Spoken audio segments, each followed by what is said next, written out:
Hi everyone, Mr. Hawkins with Hawkins Tech, and I've been using the iPad Air 4th generation for the past 4 years.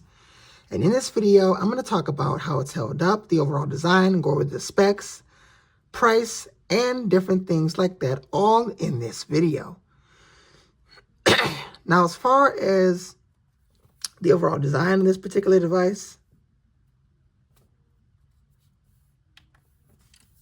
well, if you take a look at the back here, you can see that I'm using the space gray finish here. We do have the 3-pin smart connectors for the keyboard case.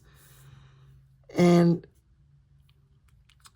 looking at the rear is a 12 megapixel rather, f1.8 aperture rear camera, which is pretty nice. Taking a look at the front of the device, we have a FaceTime 7 megapixel f2.0 aperture camera. Now, as far as unlocking these devices, well, we're unlocking this device here. You can use Touch ID in the power button. So you can press the button, rest your finger, and it will unlock, or you can just simply press it, and you can get it to unlock by just swiping up.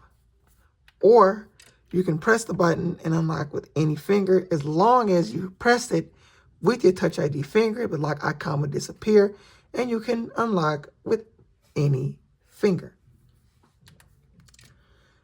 Now,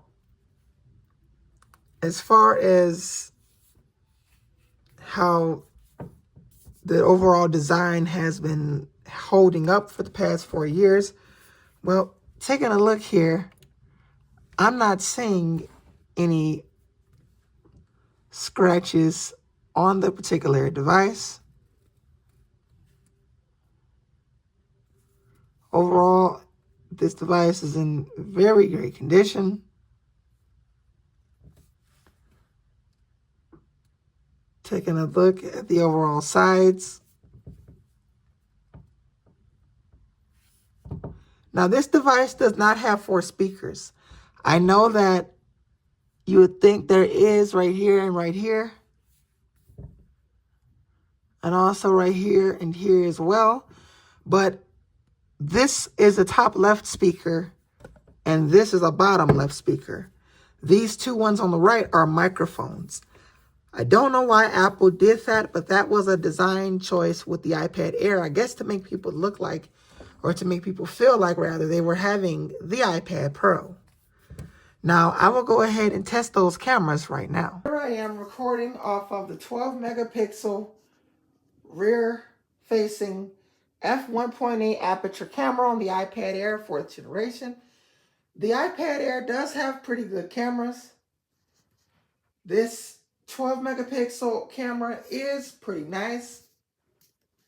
It may not be the latest and greatest. I may have to clean off sort of the overall camera lenses here. But overall, this device does have really great cameras. There is no ultra wide, so it's just a single 12 megapixel f1.8 aperture camera. Now, as far as the front facing camera, that is a 7 megapixel f2.0 aperture camera. You will get great FaceTime calls. The background is pretty nice. Behind you, there is no center stage on this camera. You just have the typical 7 megapixel f2.0 aperture camera on the iPad Air 4th generation. Now, as far as how the speakers have held up on this particular device, let's go into YouTube where I have one of my videos here. And let me just go to it really quickly here.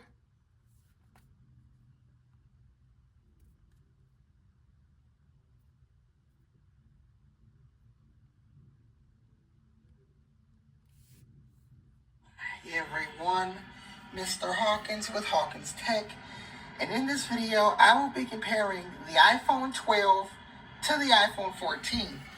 This is actually my old iPhone 12, which you guys may remember in the videos. And this is my new iPhone 14. I will be going over their specs, talking about which one is obviously better, and different things like that. So the iPad Air 4th generation does have pretty decent speakers. Now, as far as longevity with this particular device, well, this iPad has the A15 or A14 rather Bionic chip. It is not the A15 like in my iPhone 14. Unfortunately, this device has the Apple A14 with 4 gigs of RAM. While the A14 chip is pretty decent for what it can do, it's pretty nice. The fact that this device has 4 gigs of RAM though, that's a bit of a struggle here in 2026. The reason why I say that is because you will find yourself having to have your apps refresh constantly. While that can happen on a lot of devices, with 4 gigabytes of RAM, it's the worst. As I had an iPhone 12 that also had 4 gigs of RAM. You guys have definitely seen that device, in which I still have, but I will have a video coming for that in May. Even though I have my iPhone 14, I'm still going to make a 4 years later video, even though I'm not using the iPhone 12 as my main phone anymore, because I have my iPhone 14. Though as I'm making that video, that iPhone's probably going to be running iOS 26.5 betas during that video, as I am planning to use that iPhone as a beta tester and install every single iOS beta, including iOS 27 Beta 1. Now, as far as the storage with this particular device, that is an unfortunate caveat here in 2026 that I have to mention, because unfortunately, this is a 64 gig iPad. And it felt like there was a little bit of touch responsiveness going on there. But if we take a look here at the storage, you can see I have the 64 gig model, and I currently have 21.36 gigabytes remaining. Now, while that is somewhat okay, pretty decent, I've had many problems where my storage jumps around as it did on my iPhone 12. It would go from like 14 gigabytes to 10 gigabytes to 9 gigabytes to 11 gigabytes, and it would not be great. And Apple's softwares are getting larger and larger every time. So I would not recommend a 64 gig iPad or iPhone to anyone. I would rather you buy a 256 or 128 gig device. That way you will have a lot more storage. Now, as far as pricing with this device, generally you can find an iPad Air 4th generation refurbished for around $220 to $340 in good condition. Whether or not you're going for the 64 gig Wi-Fi or the Wi-Fi and cellular or the 256 gig model is a different story. Though, like I mentioned, generally you will find prices ranging between $220 to $340. Apple no longer sells this iPad new anymore because obviously this thing came out in 2020 alongside the iPhone 12 and 12 Pro. So it came out in October 2020. Apple no longer sells this, as this iPad will be 6 years old this year, though I've had it for 4 years as of the recording of this video. Now, as far as my honest opinion and how I've kept this device in good condition, well, I've kept it in this case right here. This is a UAG Metropolis case, and this case has seen better days. If we take a look here,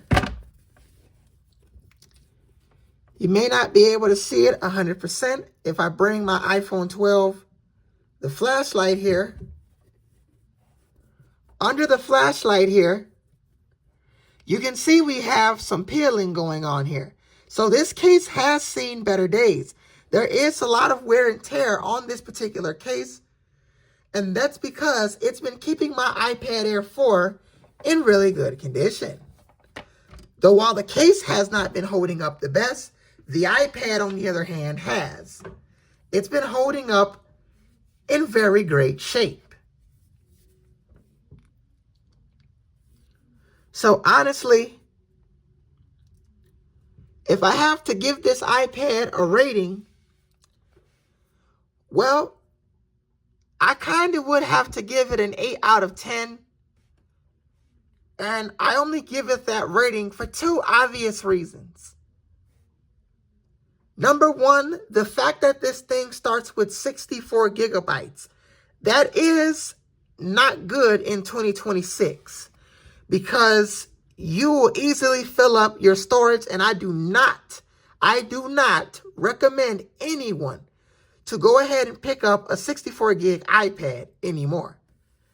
In fact, 32, 64, and 16 gigabytes are not great storage options to have. I say 128 GB is really the best place you can be. I recommend you go for something like that. Now, while you can find this iPad reasonably cheap for around $220 to $340, I still would recommend probably an iPad Air M1 from 2022, or if you have all the money in the world, that new M4 11-inch iPad Air 13-inch model. Or even if you want to go the Mac route, I would recommend the new MacBook Neo. The MacBook Neo is Apple's new budget MacBook that came out about a week or so ago. Correct me if I'm wrong down in the comments. But the new MacBook Neo starts at $599 and goes up to $799, or I believe $699. And with that, you get 512 gigabytes, or it starts at 256 rather, and goes up to 512. But that's a whole nother device that I would recommend if you want to go Mac territory and you have the money to get it. Though, iPad territory, I would recommend probably an iPad A16, which is the 11th gen, or probably the iPad Air M1. Now, as far as my honest opinion on this device, it's been a great machine. I really love this iPad. I used to use CapCut on this device, but ever since I got my iPhone 14, which I'm recording this video off of, my iPhone 14 128 GB in midnight, I downloaded CapCut on that particular device because I have 128 gigabytes. Now, as far as anything else with this device, well, that's my honest opinion of the iPad Air 4. Now, honestly, there's a lot of things that I love about this iPad and how it looks a lot like the iPad Pro. And this device is really amazing. And it also has the windowing system, which I forgot to mention, though I've made tons of videos on that feature. How your iPad is practically a Mac at this point. I've made many videos, even videos showing you guys how to use the windowing system that I've made on this iPad. I will try to link one of those videos in the description. In fact, I am going to link that in the description. I will try to link it in the description. The video I show on how to use, or the video where I show you guys how to use the new windowing system in iPadOS 26, because this iPad definitely supports it. It never did before iPadOS 26, but now it does with the iOS 26 update. As far as anything else, well, that's it for my iPad Air 4th generation, 4 years later. If you enjoyed this video, make sure you like, comment, and subscribe. Leave a comment down below if you guys have the iPad Air 4. And also whether or not you're thinking about upgrading to maybe a newer iPad or something else. Make sure you guys follow me on Instagram and TikTok as well. My name is Mr. Hawkins with Hawkins Tech, and I'll see you guys in the next video. Peace.